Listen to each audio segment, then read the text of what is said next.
Welcome to Diva On A Mission podcast, where we share snippets of joy to uplift, inspire, and motivate you. I'm your host, Eva the Diva, and I am thrilled to bring you stories that transform everyday moments into profound experiences. It's a beautiful new week in March, and there's a lot going on in the world. And we've all seen the headlines. It's war from coast to coast. It's chaos. It's, financial stress. It is a lot, right? And I had a relative call me, and they were panicking because they had gotten news of a health scare, and they didn't know. They couldn't read the medical reports. They couldn't read the lab reports. When they tried to Google, the information was not making sense. And so, it occurred to me, what do you do when you're bombarded by information that you cannot make sense of? Be it a health scare, be it financial advice, be it social dilemmas. What tools can we utilize in this day and age of technology to help us clarify and put things into perspective, right? This is an important question in this day and age, because we are indeed swimming in an ocean of information. And without the right tools, it's easy to drown in confusion and anxiety. The key is to shift from being a passive consumer of information to an active critical thinker. What is your system for processing information? So I thought I'd come up with a framework to help you understand what it is you're looking at, so that you can make an informed decision. So here are some essential tools and frameworks categorized by how they help to clarify information and put things into perspective in this day and age. So our first category is tools for critical thinking and deconstruction. So there are mental models and techniques to break down information into its core components. So the first principle is thinking. So this is the ultimate tool for cutting through complexity. It involves breaking down a complex problem into its most basic, undeniable truths, and then reasoning up from there. Instead of relying on analogies or existing assumptions, it's always been this way. You ask, what do I know to be fundamentally true, right? And how do you use it? When you're faced with a claim, say for example, this new diet is the only way to lose weight, strip it down. What is a calorie? What is metabolism? What does the human body fundamentally need for energy, right? By starting from these basics, you can often see if the claim is built on solid ground or just hype. The scientific method, this is for everyday life. So you don't need a lab. This is simply a mindset of forming hypotheses and testing them against evidence. So how do you use it? Number one, you need to observe. Say, for example, you observe that I feel anxious after reading news about the stock market. Now, you question, does reading this specific news source actually cause my anxiety to spike, or is it correlated with something else, right? Then you create a hypothesis around that. So, for example, you can say, reading sensationalist financial headlines for 30 minutes will increase my heart rate and self-reported anxiety, right? So then around this hypothesis, you create an experiment. Say, for example, for 1 week, avoid that source and read a dry, factual economic report instead. Note your feelings. Then next week, go back to the sensationalist source and note your feelings. And then, last but not least, analyze. Is there a pattern? You've just generated your own data to clarify the situation. So, let's recap. Observe, question, hypothesize, experiment, and analyze. So whatever information you're trying to break down and understand, if you put it through this method, then look at your results and see how you feel about that. So we also have another method, the 5 whys. This simple technique was developed to help you get to the root cause of a problem, not just the surface level symptom. So how do you use it?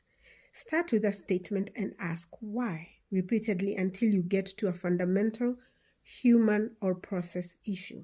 For example, I'm overwhelmed by conflicting financial advice. Why? Because I don't have a clear financial goal. Why? Because I haven't taken the time to define what financial success looks like for me. Why? Because thinking about the future is scary and I avoid it. Why? Because I don't have a framework for setting long-term goals that feels manageable.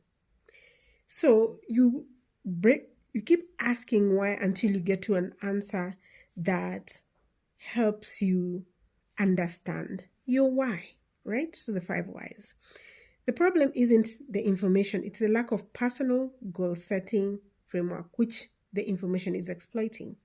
And that's why the anxiety, something like that. So we have another category. So tools for skepticism and source of evaluation. So these tools help you assess the credibility and potential bias of the information itself, not necessarily how you receive the information. So we have lateral reading. So this is a skill used by professional fact checkers. Instead of staying on a single website or document to evaluate its trustworthiness, you open new tabs and search for what other sources say about the original source. So how to use that? So you come across a shocking statistic on a website. Don't read the About Us page. Instead, open a new tab and search for that website's name's reputation or their website name's bias. So, and then you see what established news outlets or fact-checking sites or reliable encyclopedias say about it. You're leaving the site to get an outside perspective. So you can't rely on one source of information. Say, for example, ABC FG Day website. If they give you a source of information, you can't just go through that website only. You have to go to Reddit and others and Google and others and verify what that website name had to say, right? So, I hope that makes sense. Then the next test is the CRAAP test. We call it the CRAP test. So it's a handy acronym to quickly evaluate any source of information. So C is for currency. When was it published or updated? Is the information out of date for your topic? Relevance. Does this directly relate to your question? Who is the intended audience? Authority. Who is the author, publisher, sponsor? What are their credentials? Is the domain reputable? .edu, .gov, .com, .biz, all those. Like, what is the authority? Accuracy. Is the information supported by evidence? And can you verify it in other sources? Does the language seem free of emotion and bias?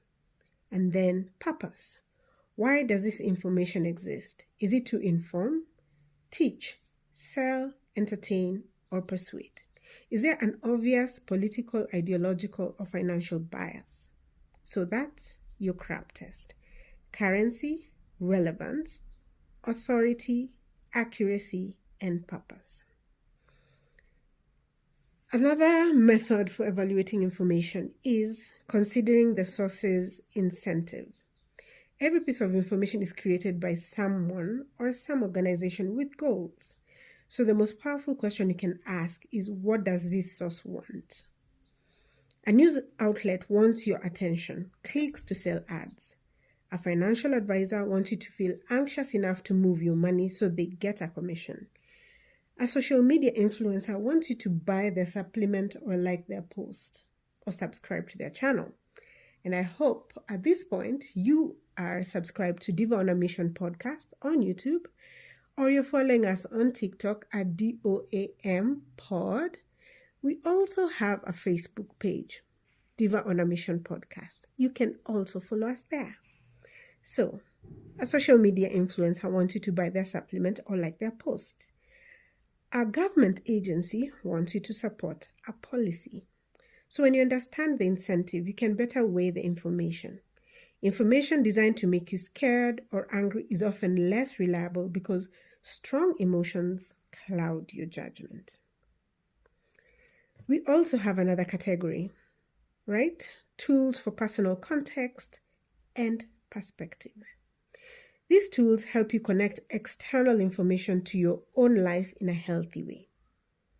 Say, for example, pre-commitment devices and digital fasting.